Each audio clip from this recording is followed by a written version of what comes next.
Hey guys, so I'm back at Thomas's place, about an hour to set up for everything. It's yoga time today again. Let's get going.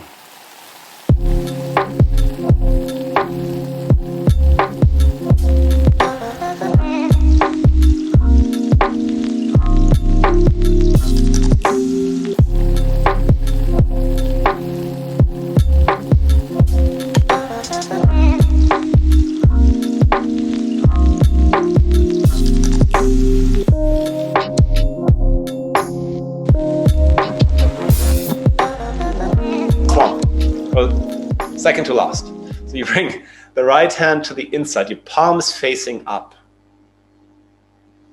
Left arm. One line. So again, because we want to elongate through the left side of the body, you can look to your left thumb. Now you inhale, elongate. And you exhale, lean more to the right if you can. Otherwise, just breathe here. Inhale, elongate. And then exhale. Hey guys, thanks so much. Fantastic day today, fantastic class. Thanks to everybody who joined me in class today. And there are more classes coming up. So we have Wednesday, Thursday, Friday. So I'll put the link below. If you want, please check out the link and you can sign in from there. When I was recording the Magic of Photography video, I was rambling on how I got into photography, how the whole thing started for me. So I was thinking, why not make a separate video about that? And since I recorded it already, why not use that footage as well? So this is the video about how I started in photography. When I finished school, I didn't really know what to do with myself, so there was always the possibility that I would eventually take over the business from my father, who had a travel agency, but I wasn't really sure about that, so I started to work in the bank first because the idea was, okay, if you know about money, then it's probably also pretty applicable to run a travel agency. For me, obviously, being more on the creative side, that was really not the right thing to do. I probably had some of the most unhappy years of my life working in a bank. I had to, at certain points, work as a cashier, and I was never good with numbers, so it was rough.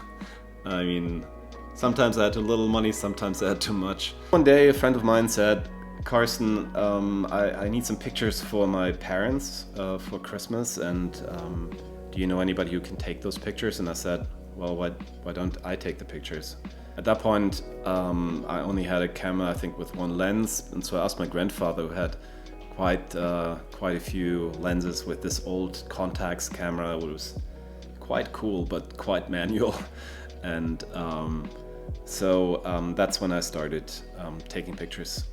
About 2 years later, I moved to New York, basically. So when I arrived in New York, I realized after a short period of time that they weren't really waiting for me there. A couple of guys had the same idea to become like photographers in New York City. So then I realized I'd probably have to start to assist at the beginning.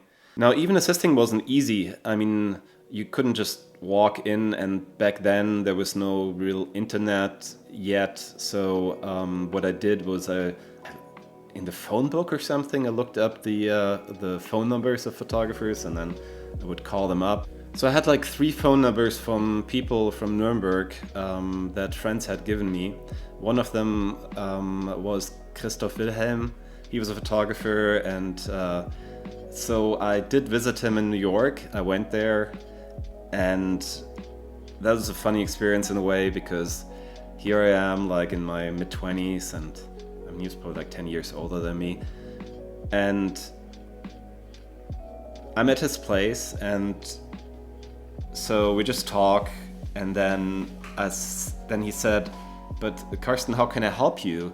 And I said, "Do you have any ideas how I can break into the business? Because I really want to stay in New York and make it here, whatever that means." And he looked at me and he said, "Can I give you an advice?" And I said, "Yeah, sure. What is it?" And he said, "Go home. It's too tough here." So of course that really encouraged me. I was like, I was thinking, you know, F you know, because I'm not now I'm on, you know, like now I'll show you. And I did, you know, at the end I stayed for 17 years. Later on I moved into his really cool apartment on, I think it was 38th Street and 8th Avenue, overlooking like the city for a little while during Christmas. And I got a call from Eva Müller, like this photographer friend of his, because he had this really cool deck outside where you could take pictures. And so she said, is Christoph there? And I said no. And then she said, you know, like I really would like to use his deck to take some pictures. I said, I'm here, you know, I can let you in, but do you need an assistant? And then she said, yeah, I would need somebody. And then she mentioned some sort of Pentax camera. It was like a medium format camera that back then a lot of people used. And then she said, do you know how to use that camera? And I had no idea, so I just said, yes, of course. I thought I'll figure it out while I go. And yeah, so that was my first assisting job in New York City. So more photographers followed. I just, you know, picked up the phone and called people, but it was really slow at the beginning. And I was at a point where I only was eating bagels with cream cheese because I had no money left. I mean, I have to say I went to America with, I think, less than $1,000. And so I was like, oh man, you know, what do I do? And then one day a friend of mine called me and she said, I'm here with a friend who's a still life photographer, but I know you don't want to do still life, but he needs an assistant for tomorrow. So I was like, you know, at that point, you know, when you eat bagels for like a week, you're like, oh God, you know, please. Of course, you know, I love still life. So I went there the next day, and his name was Francesco Mosto. He's from Italy. And then I was working almost every day. I mean, he was shooting a lot, so 4 or 5 days a week I was working for him. Yeah, but I still tried to get more work with other people, and then I started to work for Franz Walderdorf, who's a German photographer, and both of them had worked for Peter Arnell, so that was another decisive moment in my life or career. Peter Arnell had a big advertising agency, but I was in a spot where I always thought, you know, I can handle it, you know, I'll be okay. I was working for him freelance a few times, and then eventually they asked me to be his first assistant. And again, you know, it's a typical New York thing. He wasn't shooting with flash, only with HMI's big movie lights, because he couldn't wait for the flash to recharge. So the sets were quite big all the time. And at the same time, he had huge clients, Tommy Hilfiger, then Samsung World Account, then, I mean, Rockport Shoes, Con Edison, I mean, huge accounts. And it was quite some responsibility being his first assistant, because that is what he was looking for.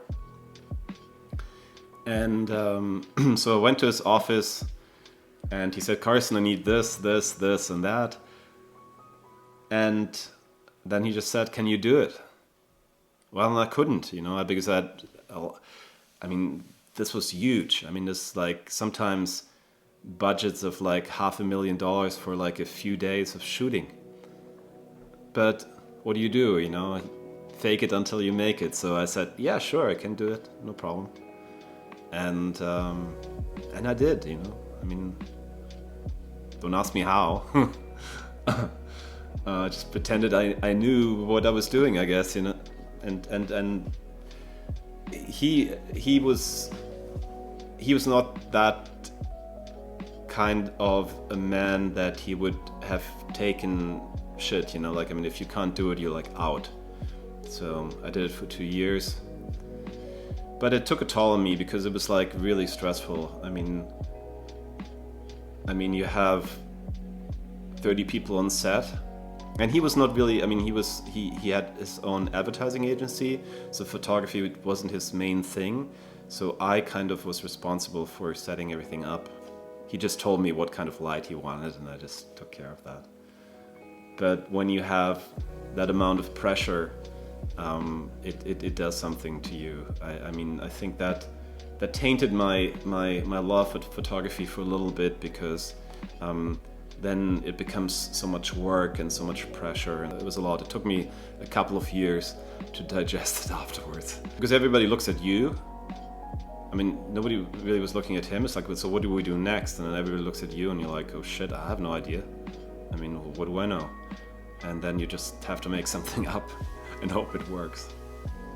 But anyway, it was a good experience to just deal with the pressure also, and then I met a lot of people during that time, and what was good working for him was that when he had jobs that were smaller, then I was able to do the jobs.